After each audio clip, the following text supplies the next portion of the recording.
Hi guys, today I'm going to do my April TBR. I know we're already well into April, so I've already started a lot of these books and I'm going to tell you how I'm currently feeling about them. Got a lot of feelings, not all positive, so get ready. First up, I'm reading Hate List by Jennifer Brown. It's about a girl called Valerie. It's told from her point of view, and her boyfriend goes into a school and does a school shooting, but he shoots people based on a list they've made together called the Hate List. So you find out about how people got on the list. It's a list of people who have done them wrong, who have bullied them in some way. So you find out the people's names and why they made it onto their little hate list. She has no idea who's going to do the school shooting. When this book starts, it's present day and the shooting's happened and Valerie's going back to school. So you find out about that, but it does one chapter in present day and then one chapter on the day of the shooting, and it's time stamped. One thing I will say is I'm on page 161 and the whole school shooting day is done. This is a 400-page novel, so I'm not sure why the shooting was done so quickly. A lot of feelings on this one. And sorry if I cough in this video a lot or I sound a bit weird. I've got a cold and it will not leave my soul, so there's that. So you'll have a reporter at the beginning of some chapters just telling you what happened a little bit of the day. The next chapter will be Valerie telling you what that reporter's just said, but in her own words. And now Valerie is telling the detective what the reporter's already told you and what Valerie's already told you. She's rewording it again.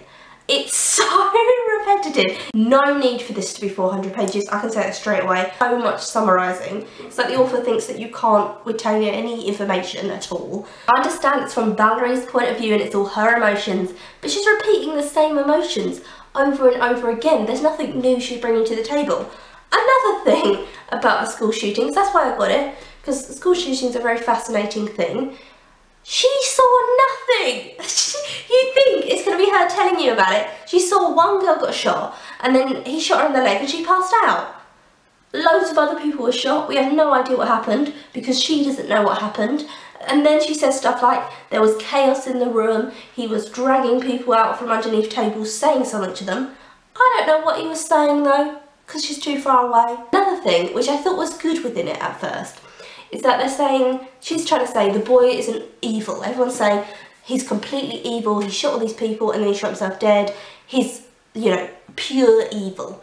And she's saying, no one's pure evil, you do things based on your actions. And then she's telling you of times her and him had very tender moments together and saying, look, he was tender and loving, but he also did this horrendous act. It's not just one emotion. And I 100% get that. I believe in nurture over nature. I don't think anyone's born evil. I think people can do evil things based on how they've been treated and different stuff like that. But her boyfriend had a friend called Jeremy, Jeremy is a little bit older. He smokes weed and he beats his girlfriend, and because her boyfriend started hanging out with Jeremy, obviously Jeremy influenced him in some way and now turned him bad. So with Jeremy, she's like, Jeremy's just pure evil, it's all Jeremy's fault. Such a scapegoat. And this whole thing of, no one's just pure evil. You just said Jeremy was, sweetheart. It's like she just can't decide. When it's appropriate for her, people aren't pure evil. When it's someone else, let's try and blame it all on Jeremy. I don't like that scapegoating at all. Repetitive, continually. I don't know what else she's going to do with this. Next up we have The Secret Garden by Frances Hodgson Burnett. Love this author. I'm reading this out loud on the channel. I'm doing a chapter per video and I'm just going to try and film more of them this month. They might go out this month or next month. I just want to read more because I'm loving the book so far. We then have Clever Polly and the Stupid Fox. This is about a little girl who opens her door and there's a fox on her doorstep who wants to eat her up, and she is going to outsmart that fox. And I'm still reading Oliver Twist by Charles Dickens. I really like this book so far. It's just about Oliver and he's so unfortunate all the time. When you think everything's going right with him, nope, terrible. Fagin kidnaps him. It reads like a series of short stories, like all Dickens things, because it was serialised. So it's just little tales of poor little Oliver's life. I'm really enjoying this. I hate this edition, I'm going to say it. And that's very unpopular on the old booktube. This is Penguin English Library. So they have these nice covers, got all these watches, but it's rubbery feeling and I really hate that rubber feeling. Also the font is tiny. It's too small for me, it's just like throw up. I'm on page 350. I think it's like a 500 page book. So hopefully I get through it this month. But I am really enjoying it. It's very fun. It's all about Oliver. I feel like Nancy and like Sykes are hardly in it at all. It's just Oliver, his unfortunate little life. It's sad, but it's like Dickens' wit as well.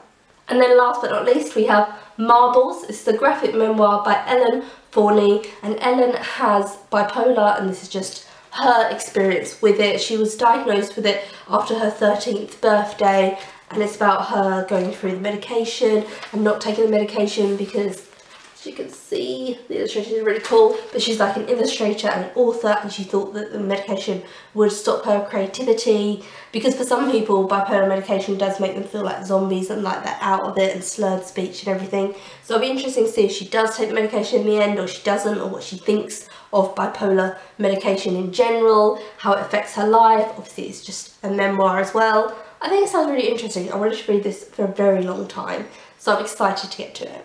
And that's it, that's the end of this video. These are all the things that I would like to read in April. I think I can do it. I think I can get through them. I will pull through, guys. Last month's wrap up wasn't very good. I only read 2 things, but that's because I had a very stressful month.